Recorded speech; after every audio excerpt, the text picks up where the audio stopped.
Okay, not a problem. Yeah. Yeah, and I gave them.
Good morning, and thank you for being here. Birth is a beginning, and death a destination.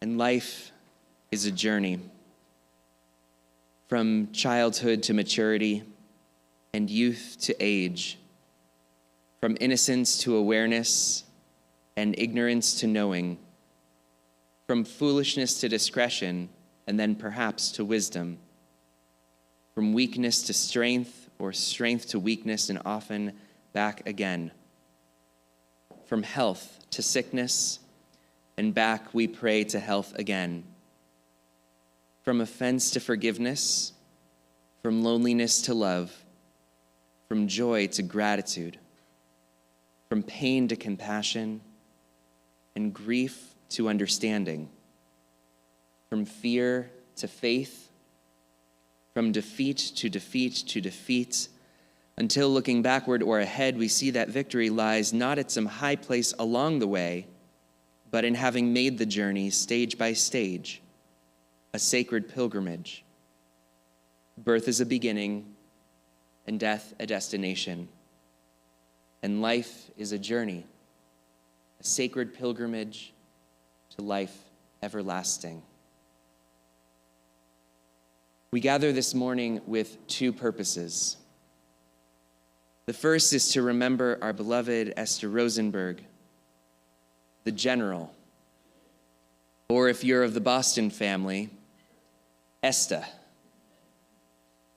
She was a daughter to Yetta and David, a sister to Eve, Ada, and Jack, a wife of more than 65 years to Richard of blessed memory, a mother to Anne and Michael, Diane and John, Trisan and Sam, and grandmother, Jima, to Jennifer and Daniel, Ryan, Yali, and Kenny, and great-grandmother, Gigi-ma, to Eloise.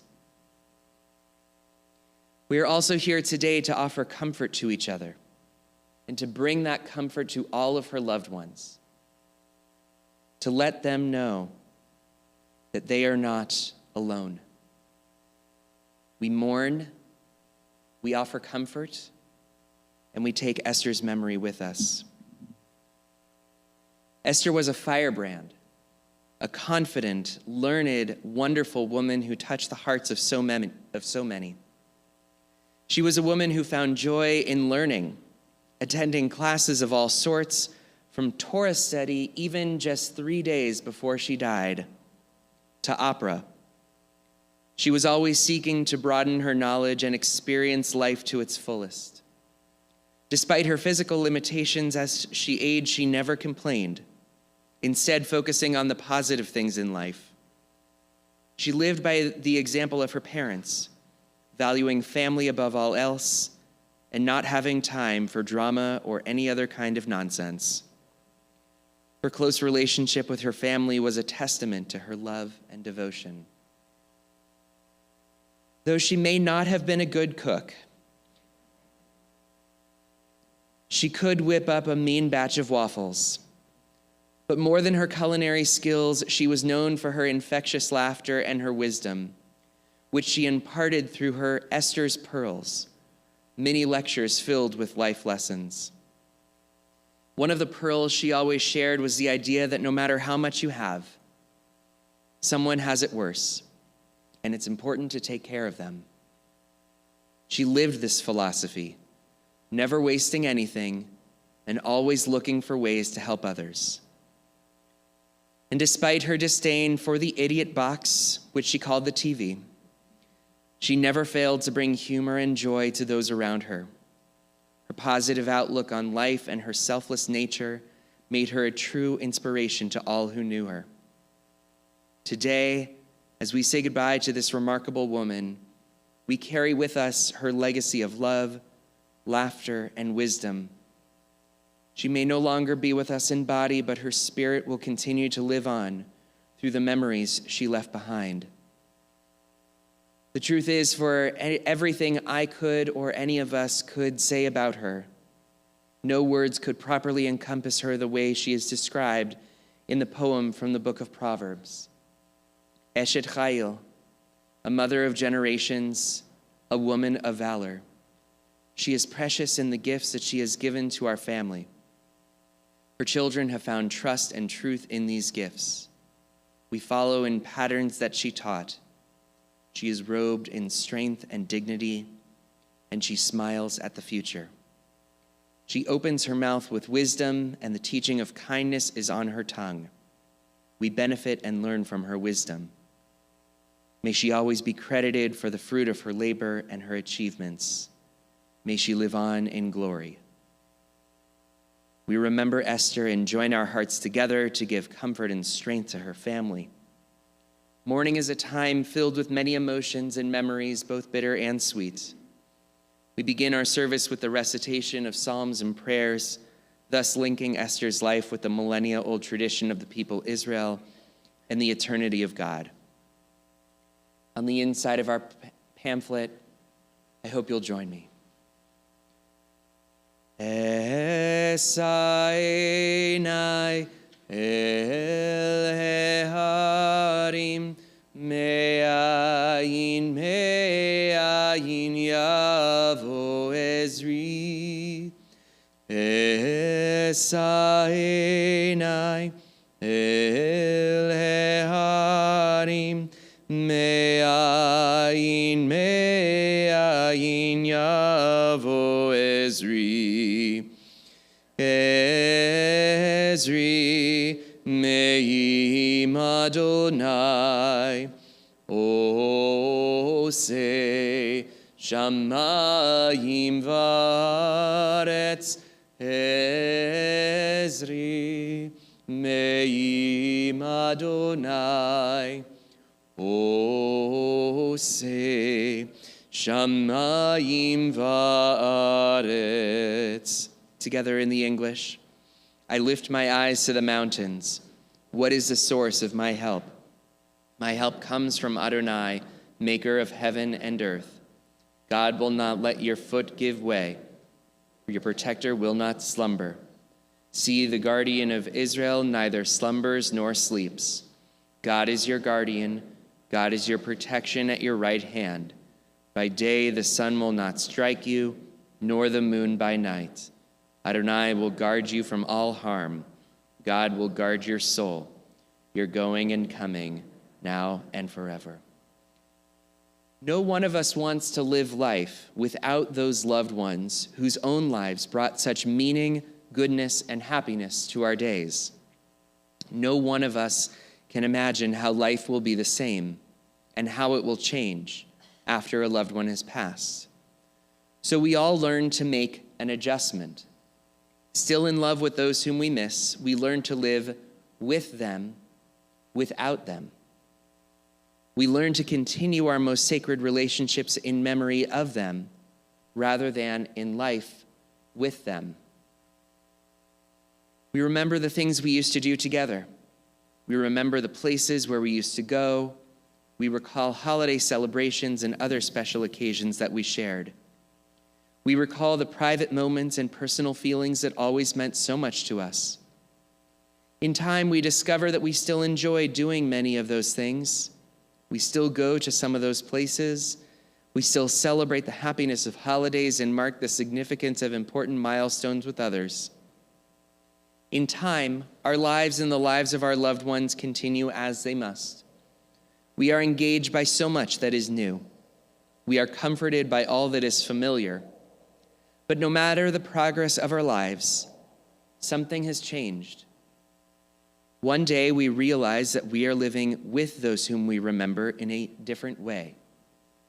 We are living with them, without them.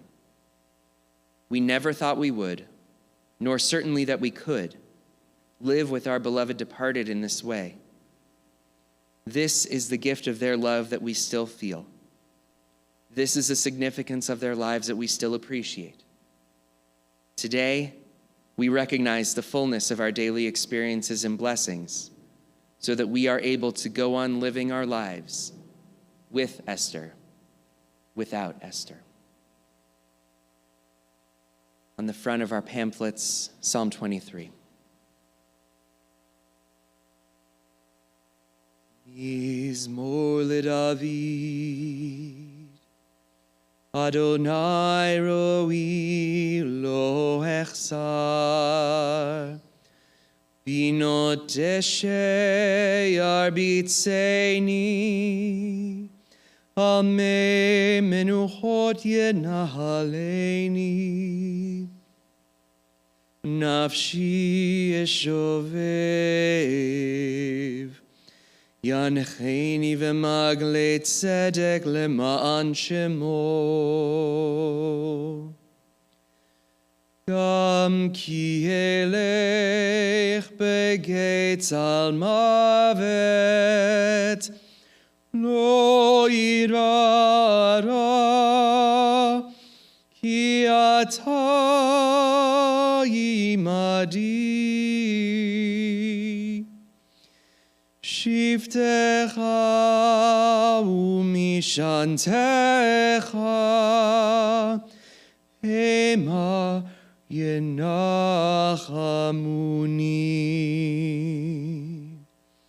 Ta'aroch lefanai shulchan, neged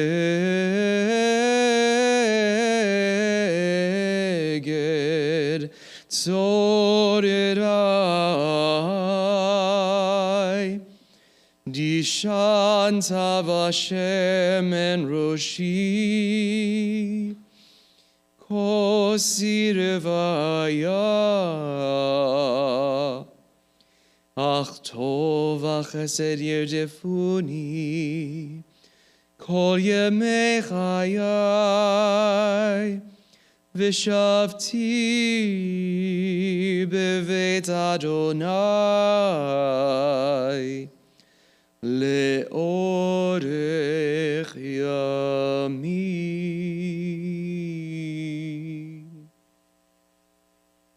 Together, a song of David.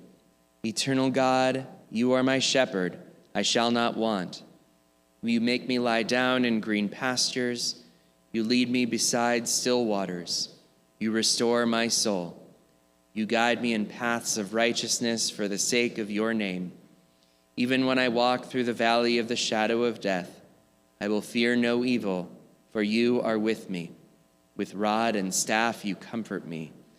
You prepare a table before me in the presence of my enemies. You have anointed my head with oil, my cup overflows.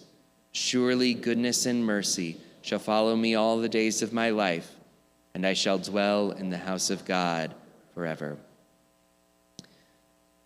This moment, I'm going to invite Phil and Tris to offer a hesped, a eulogy. A eulogy is one of the most sacred mitzvot, commandments that one can offer. Offering words of chesed, of kindness, is a mitzvah that someone cannot repay. We invite Phil and Tris to offer their words on behalf of the family.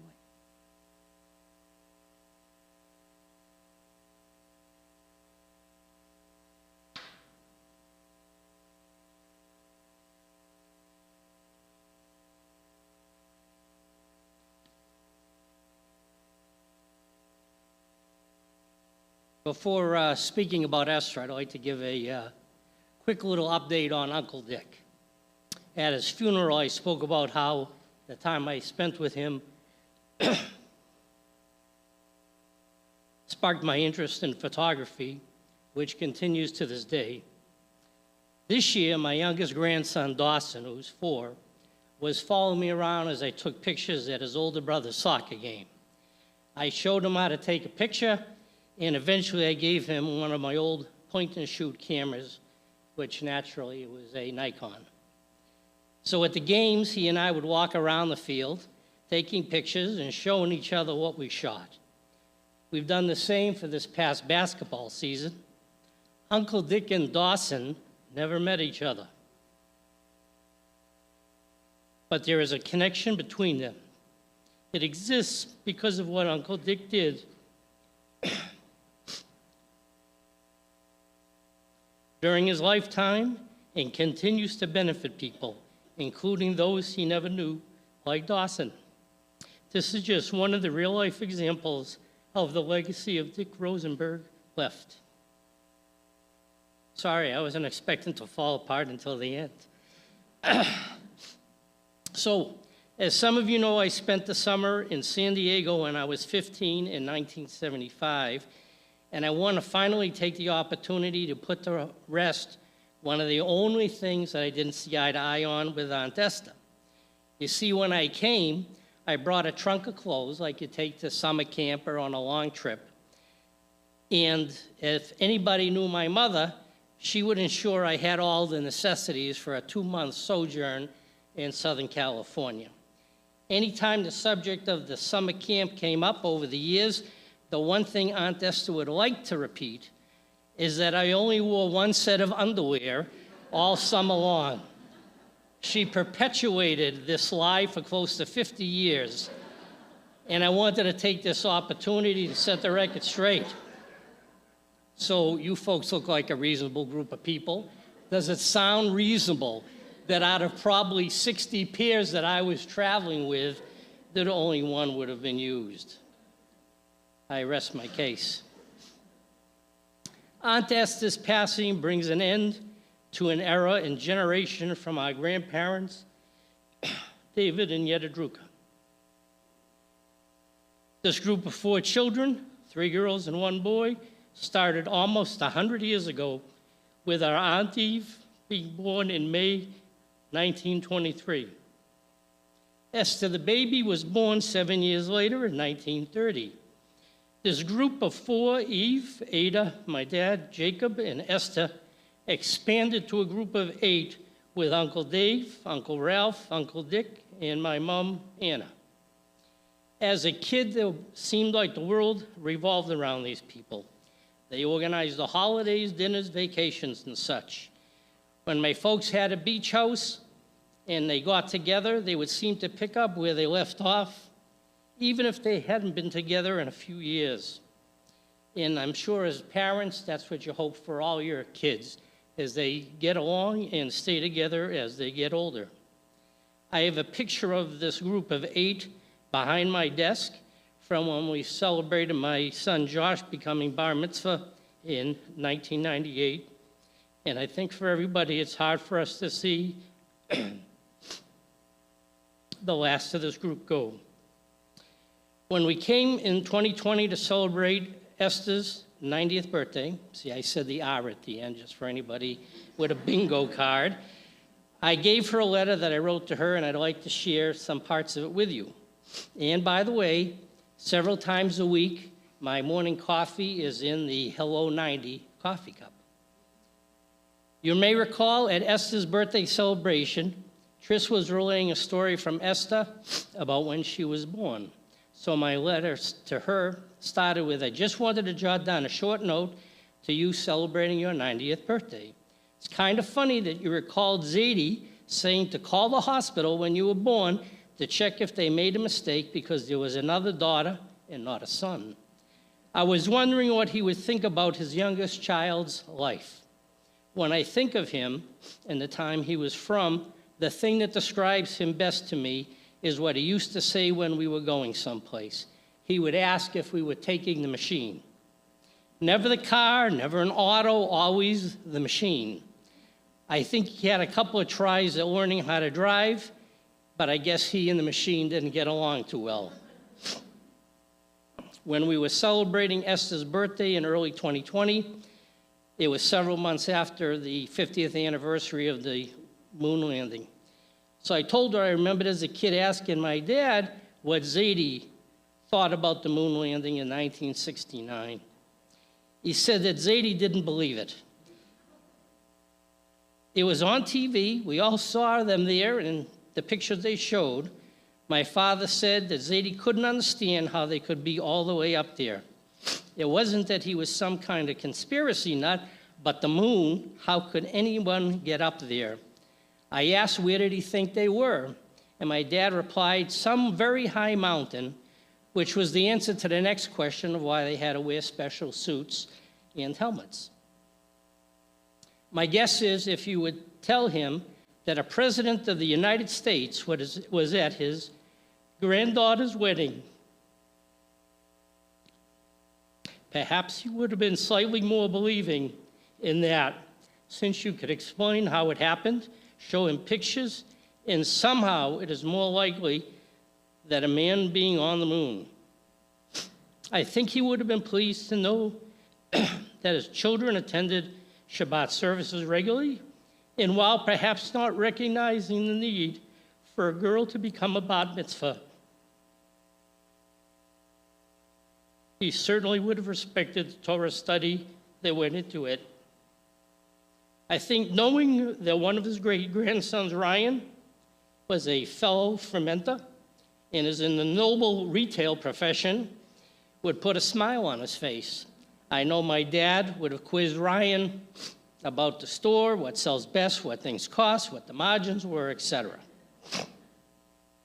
Thanks to Jen and Dan, Ellie, made you a great-grandmother, which is a pretty special person to be.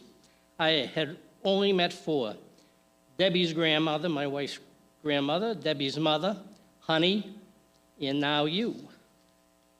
I think what would have made him most proud is that the 2 of his great-grandchildren, Yali and Kenny, were able to properly lead services when sitting Shiva for Uncle Dick. If there's one thing that I learned as a parent is that you don't realize at a time the seeds that you plant and what will become of them. I guess Esther's pearls. While it seems the things you say to your kids go in one ear and out the other, you realize over time that some of the things stick, and sometimes you hear your own words coming out of their mouths to their kids.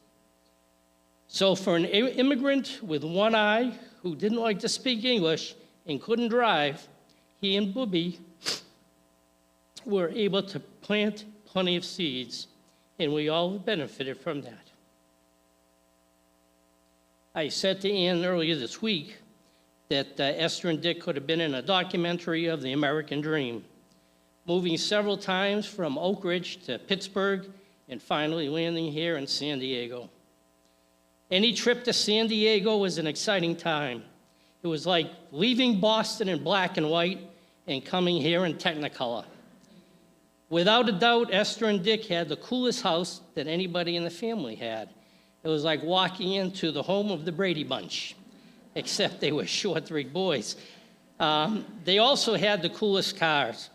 While Uncle Dave was driving around in his black Rambler with 3 on the tree, and my dad checking all but one option box when ordering a car, Uncle Dick and Aunt Esther had the 2-door Grand Prix with power windows, power locks, bucket seats, and that was probably in the mid-'60s. We didn't see power windows and power locks back in Boston until I think like a 1982 Oldsmobile. I remember coming out for visits when Esther was pulling together one of the girls' bat mitzvahs. It was amazing to see the number of neighbors and friends she enlisted to help around the house. And I learned yesterday, much to my dismay, why she outsourced the cooking.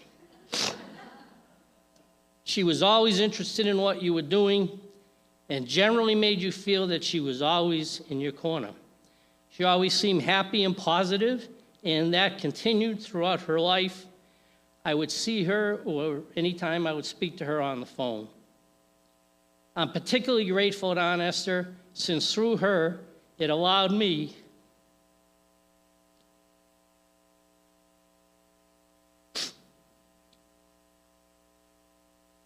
since my dad passed away in 2007, to maintain a connection to him. For some reason, she always reminded me of him. And I'm told I sound a little bit like my father, and so hopefully I gave her a little smile when we spoke on the phone. Thank you.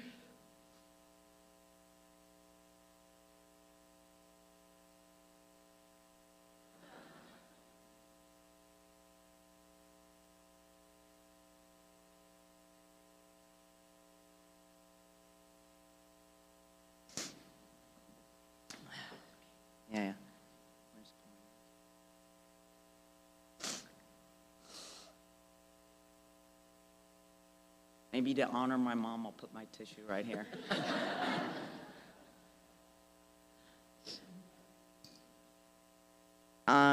We're all gathered here today to remember Esther Rosenberg of blessed memory, or as my mom would say, when you live to be 93, Kanahora, there's a lot to talk about. Our mom, how to describe her. She was a gifted nurse, a hard worker, kind and caring, tireless, strong, unflappable, had a great sense of humor, and was a devoted wife to our father, Dick, of blessed memory for over 65 years. Mom was also independent, adventurous, and a true multitasker and recycler long before both of those terms became part of the vernacular. Our mom had a strong moral compass. She always did the right thing, did not require outside validation to know that she had done what was needed and the right way to proceed. She was an expert at tough love and skillful neglect, loyal almost to a fault, and clairvoyant. She always knew who done it on the TV program and spoiled the end for us because she already figured out what was going to happen. After graduating from Beth Israel Nursing School in Boston in the early 1950s, my mom heard that there was a need for nurses in Oak Ridge, Tennessee. My mom packed her bags and set out for Tennessee. This was a very independent act for a young Jewish woman from Boston in the 1950s. When we would ask her why she became a nurse, her response was that she always felt that she had a calling to help others. Of course, it turned out going to Oak Ridge was bashert because that is where Mom met and married our dad of blessed memory. And the rest, as they say, is history. I'd like to repeat what I quoted from my father's autobiography at his funeral. Several people have had a profound effect and major influence on me throughout my life. First and foremost is my wife. Specifics of over 62 years together are too numerous to mention. Suffice it to say, it was because of her that I came to UT and completed my education. For most of our childhood in San Diego, our mom worked at the local hospital, College Park Hospital. Mom began as a floor nurse, earned her credentials as an ICU nurse, and eventually director of nursing for the entire hospital. My mom had several ex-patients that stayed in touch with her over the years because they were so appreciative of the care that she provided during their stay at the hospital. I remember an old Italian guy that would bring fresh homegrown vegetables to my mom for many, many years. We called him Mom's boyfriend. I also clearly remember when my Uncle Jack and Aunt Ann were gravely ill, our mom dropped everything she was doing, flew back to Boston to care for her brother and sister-in-law. In reality, Mom essentially helped save their lives. This was an example of a selfless act of chesed. Mom always shrugged it off by saying that was just the right thing to do. Our mom was a master of tough love and skillful neglect. Like when my sister Diane proclaimed that she was running away from home, and my mom helped her pack her suitcase and make a peanut butter and jelly sandwich for the road. And to make sure that Diane would not find any sympathy from the neighbors, my mom called all the neighbors and told them not to let Diane in. Today, social services would haul my mom away for child neglect. Actually, we once said that to her and she commented, "Great, I won't have to cook dinner for a while." But as we now realize, she was trying to teach my sister a lesson about self-reliance and following through. She worked hard and was a hard worker. My favorite book growing up was The Little Engine That Could. I suppose it was a metaphor of her own life. You have to work hard for what you want, set goals, keep dreaming, and never, ever give up. Our mom was born into a family without a lot of means. Our mom was the youngest of 4 children of immigrant parents from the old country. She and her siblings were raised with little and learned to make do with what they had. She learned at an early age that there were always people who had it worse. My mom was extremely selfless and would gladly do without to make sure someone could benefit. Our mom was a traditional woman and a modern woman all rolled into one. She insisted that we learn how to sew and cook. Of course, we know Anne took those talents to a whole new level. We took home economics at school, and she taught us how to sew and knit. On the other hand, she worked outside the home and instilled in us the importance of financial independence so that if necessary, we could be self-reliant. There was no question that her 3 daughters would go to college. And she was definitely not a hover mother. She had no time for that. Instead, she gave each of us a wide lane to explore our interests. And that lane was also long, many times because she was never on time to pick us up. Unfortunately, as kids, we didn't appreciate that she had to drop everything she was doing at work and come pick us up when a carpool was not available.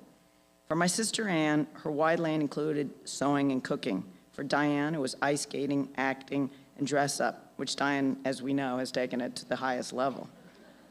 For me, it was playing sports, camping, and Girl Scouts. But my mom always indulged us and made sure we were always exposed to many different things, like playing musical instruments. Even as the mother of 3 girls under one roof, she had no time or patience for girl drama, nor did she understand or commiserate with us when she complained about girl drama at school. I'm going to go off script. So in classic form, being the youngest, I would hang out in Diane's room and hang on every word, and Diane would yell to my mom, "Mom, she's bugging me again." And there would just be radio silence from my mom. My mom talked softly and carried a big stick, and for all who knew her, she really did talk very softly. She led by example. She did what she thought was right, never following the herd if she did not think it was headed in the right direction.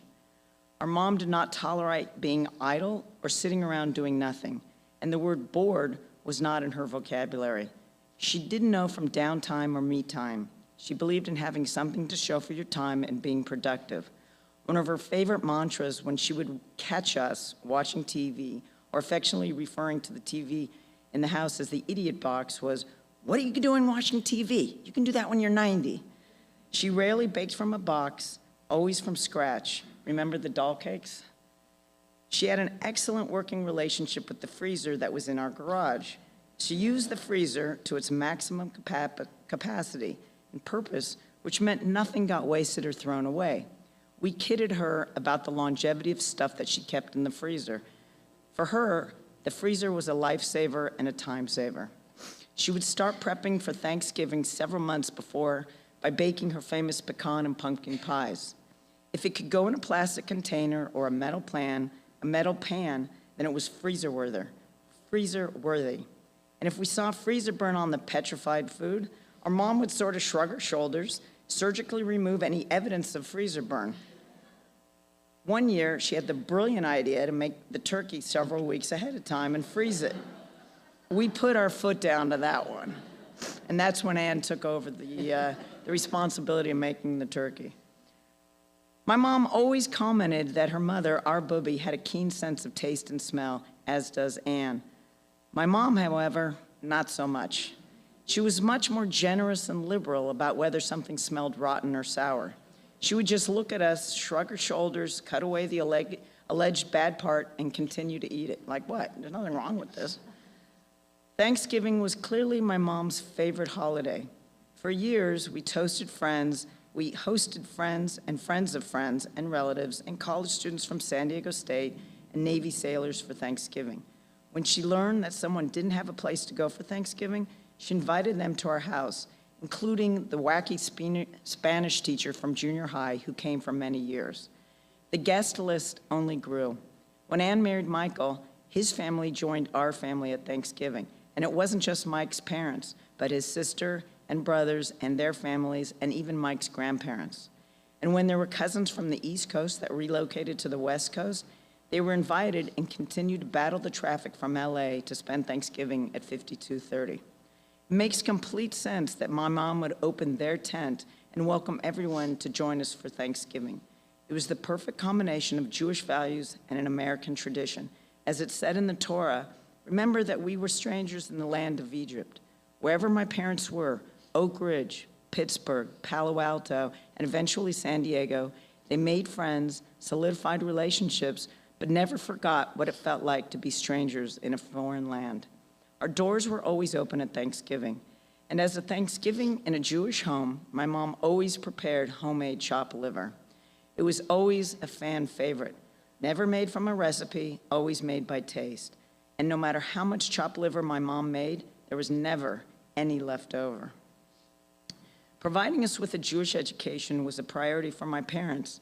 Unlike my father, who did not grow up with a formal Jewish education, my mom's formative years included a solid Jewish foundation. She went to Hebrew school as a kid.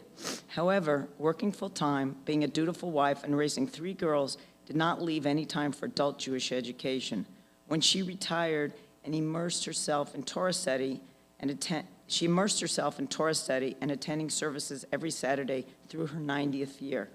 Thank God for Zoom so that she could continue to enjoy participating in Torah study on Saturday and JCC classes during the isolation of COVID.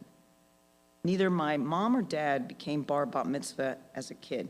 I think one of her proudest moments was when she became a bat mitzvah, and one of her crowning accomplishments was when she got my father to study and become a bar mitzvah as well. As always, just like when they were first starting out, my mom gently pushed my father out of his comfort zone, and they joined the adult B'nai Mitzvah class together and became B'nai Mitzvah here at Beth Israel in their mid-70s.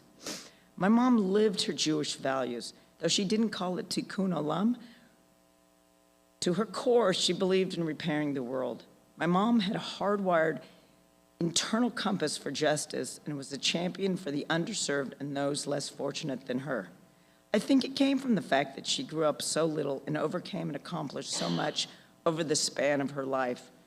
And she was adventurous. She and my dad traveled the world, literally countries from A to Z. She was always curious to learn about and see other cultures. Growing up, my dad was the sports fan in the family, but when Diane married John, she became a huge Padres fan. She loved going to games and watching away games on TV. My mom was never judgmental. Well, almost never. When I brought Sam, my boyfriend at the time and eventual husband, to meet my parents, I introduced Sam to my mom, and she mumbled under her breath, "Ugh, I hate that name." My mom's previous experience with the other 2 Sams she knew was not good, so she worried about starting my life with a man named Sam. Needless to say, my Sam rehabilitated the name and reputation in my mom's heart. My mom only saw the good in people. I believe that is why she had so many friends from all generations. She had a quiet magnetism that allowed for people to always feel comfortable and at ease around her. She wasn't the type of person to walk into a room and draw attention towards herself. Instead, she would quietly do what needed to be done, never complain or boast, and let her work, good deed, or act of chesed speak for itself. She never looked for a pat on the back or an attaboy. Now, I told you so much of what my mom truly was, and I'd like to tell you what my mom wasn't. My mom was never on time. Also known as Jewish Standard Time. There was not a clock in our house that read the actual time.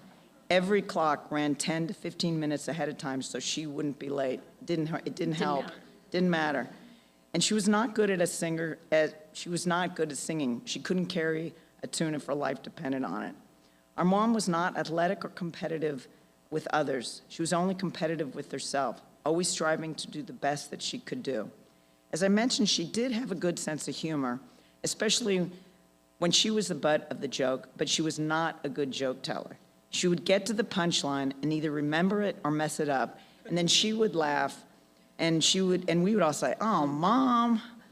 My mom was not motivated or driven by material things. As kids, we would ask our mom what she wanted for her birthday, and she would always respond the same way and say, "All I want is for you kids to get along and be mensches. That's all I want."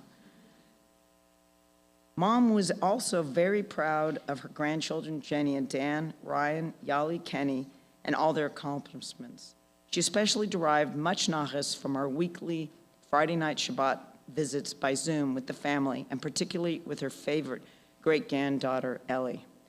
My mother let her actions speak for themselves, and I would say that her legacy that she instilled in the 3 of us is that we be menches, and most importantly, that we are family and will always be there for each other.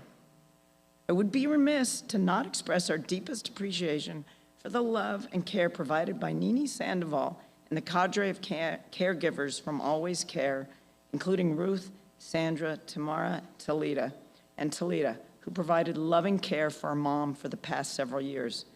We also owe great gratitude to Darcy Mitchell, the coordinator of all caregivers, and was my mom's true right-hand problem solver. We're forever grateful for your loving devotion to our mom.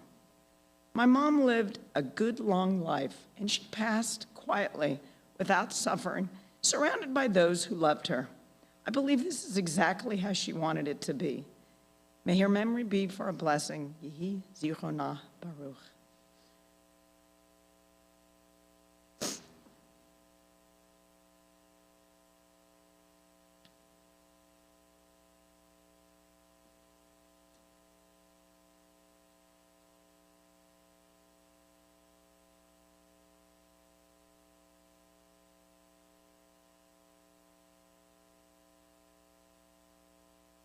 Could I ask Darcy to raise her hand?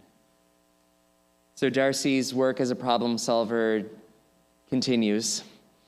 If you are going to be joining the family for Shiva at the address on your pamphlets, please see Darcy so that you can get one of these very subtle parking passes.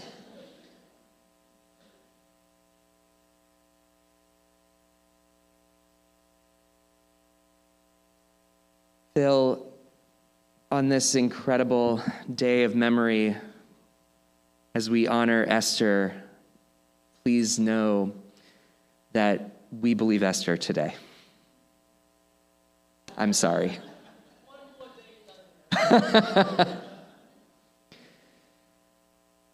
Tris, thank you for voicing such incredible stories that you and your family have experienced. And know that this room is filled with stories and memories that each of us have shared with Esther. As stories continue to pop into your mind in the days and weeks and months and years to come, take that opportunity to reach out to this beautiful family. Let them know you're thinking of them, that you're thinking of Esther, and that is how we can keep her memory alive. After El Male Rachamim, we will make our way to El Camino Mortuary. There are directions on the table. You can also use whichever map app you use. There is not a formal procession, so you can make your way in your own time and follow the signs. I'm sorry? We'll start late anyway. We now ask for God's comfort and mercy with the El Male Rachamim prayer. I ask you to rise as you are able in mind, body, or spirit.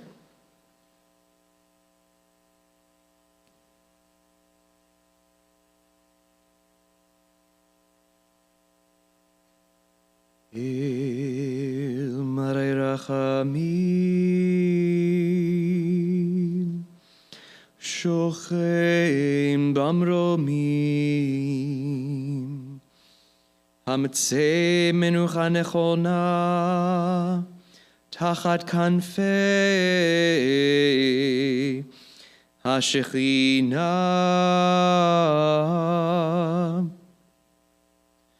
Im Kedoshim Utehorim Kizor Harakia Mazirim Et Nishmat Esther Bat David Vayeta Shalcha Leolamah Kol harachamim, harachamim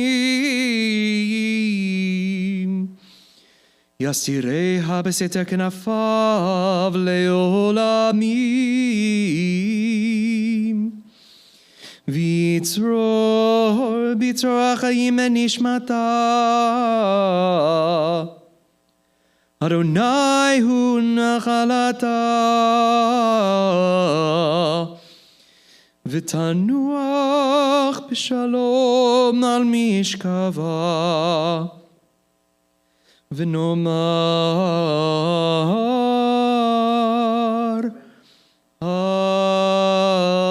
Amen. Together in the English, adding in the name that you called Esther.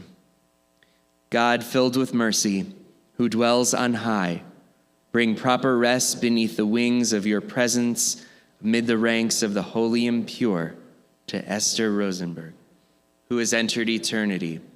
The Garden of Eden will be her resting place. May you, who are the source of mercy, shelter her beneath your wings eternally and bind her soul in the bond of everlasting life. Eternal God, you are her inheritance. May she rest in peace. And let us say, Amen. If I could have our pallbearers come up to escort the casket.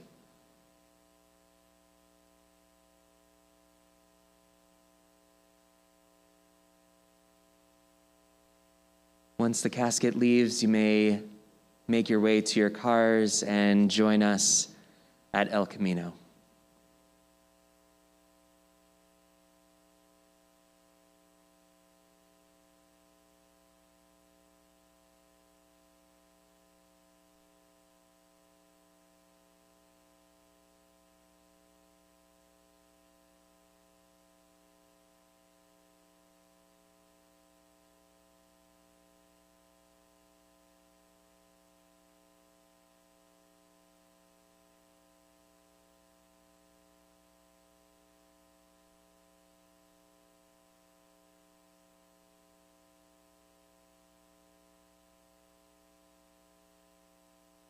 On behalf of the family, thank you all for being here. We hope you'll be able to join us either graveside or at the Shiva Minyanim this afternoon or in the days to come.